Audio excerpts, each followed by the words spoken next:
Olá, meu amigo, seja muito bem-vindo ao nosso canal. No vídeo de hoje eu vou falar com você sobre revisão da vida toda. Muita gente me pediu, muita gente me perguntou, colocou aqui nos comentários para que eu falasse desse assunto. E eu vou te explicar agora um pouco mais sobre essa pauta aqui para que você possa entender como que está a análise jurídica e política do caso, tá? Vamos fazer uma análise política também, porque isso é importante. Mas antes, pequeno gafanhoto, me diz aí, como que tá seu domingão? Tá abençoado?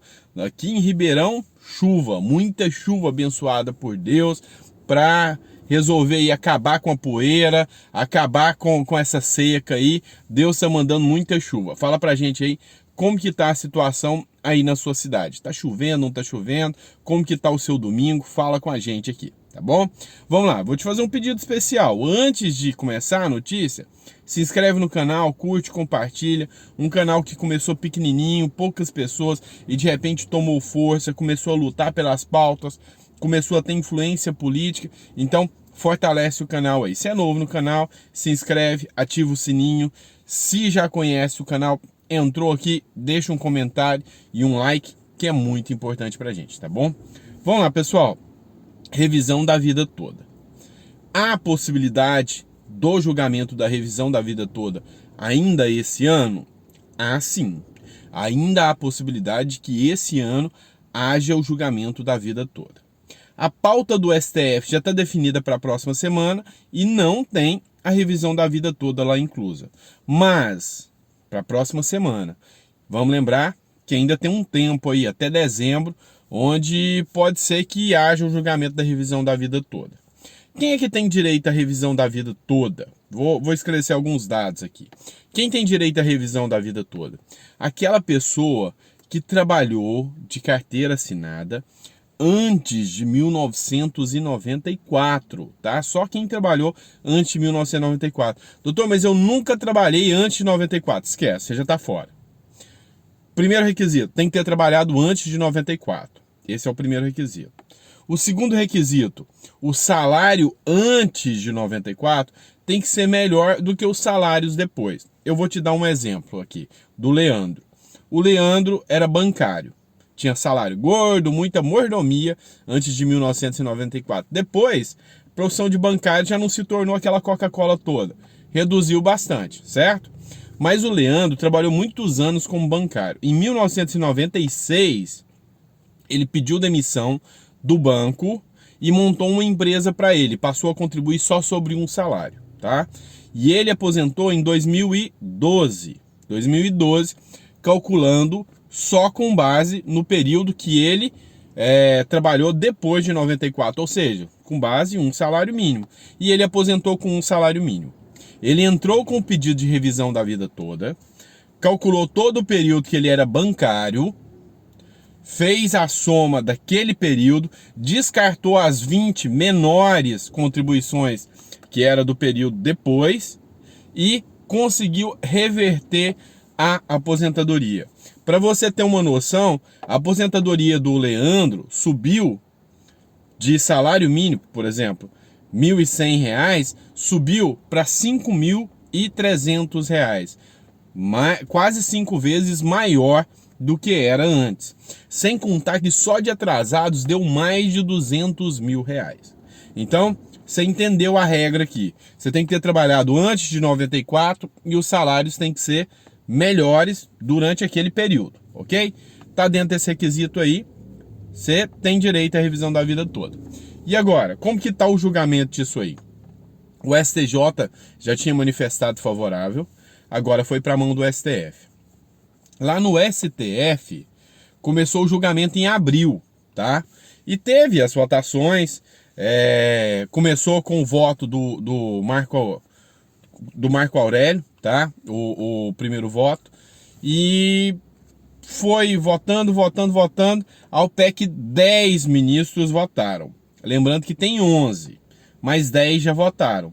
Desses 10, 5 foram favoráveis e 5 foram contrários. Ou seja, está empatado em 5-5.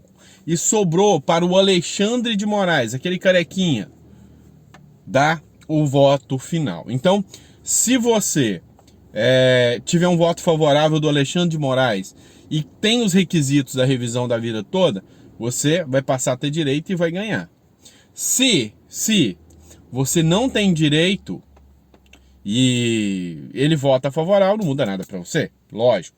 Mas se ele votar contrário, mesmo que você tenha direito, infelizmente perdeu, não vai ter revisão.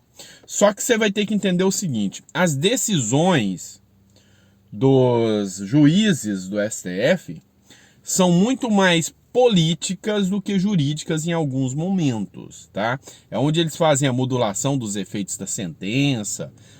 Ou seja, se ele entender que essa revisão da vida toda vai quebrar a economia do Brasil, vai gerar um rombo muito grande para o governo, ele pode tentar modular isso aí, ou então ele pode até aplicar a injustiça e não a justiça, ele pode votar contrário. Exemplo disso, a gente viu com a desaposentação. Só que aí agora entra a minha análise política. Bolsonaro e Alexandre de Moraes estavam feitos cães e gatos. Então, a probabilidade da votação, da sentença, vir favorável ao povo e contrário ao governo era muito grande. Só que agora a coisa começou a mudar um pouquinho. Alexandre de Moraes e Bolsonaro já começam a andar de mãos dadas, ou seja, fizeram as pazes, a coisa já amenizou. Um exemplo prático disso, um exemplo bem fiel disso, é que o Bolsonaro, lembra naquele caso do Sérgio Moro, onde ele acusou o Bolsonaro de ter mexido